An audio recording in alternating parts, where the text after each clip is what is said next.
Hello, I'm Michael L. with Empowered Networks, the network intelligence experts. One of the core operational capabilities required to support a network intelligence practice is Network Change and Configuration Management, or NCCM for short. NCCM is key for an organization to understand, manage, and enforce standards on their network and help them maximize their network intelligence practice. Rather than being a single thing, NCCM consists of a collection of capabilities, each of which represents an area of best practice critical for a complete NCCM solution.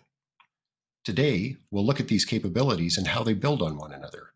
Subsequent videos will drill down into each capability in more detail to discuss the best practices specifically associated with each one.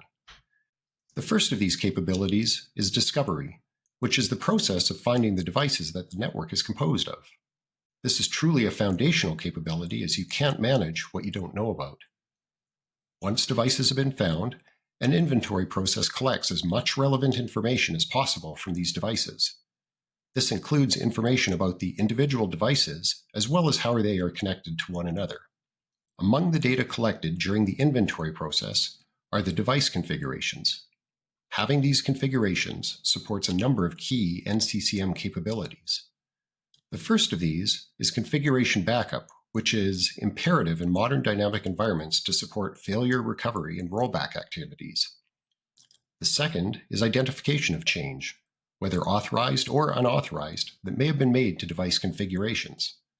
And the third, which is an extension of this, is the ability to evaluate compliance of the configurations to standards, whether internally defined, such as a golden configuration, or externally imposed, such as PCI or DISA-STIG. To this point, all the capabilities that have been discussed are based on collecting data and visualizing or analyzing it in various ways. But the final NCCM capability is the ability to actually affect change on devices in an automated manner.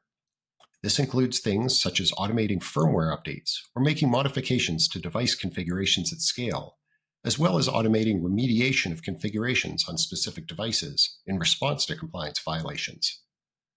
So we've talked about the different capabilities that are part of an NCCM solution, and there is no question that the ideal situation would be to have all of them tied together in a single pane of glass.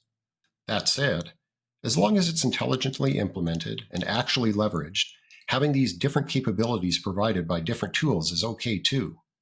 At the end of the day, the value comes from having all the pieces in place and, more importantly, using them rather than exactly how they are packaged. So what's next? In the next videos, we'll start to dig down into each of the capabilities we outlined today and discuss best practices for each. Thanks for joining us today.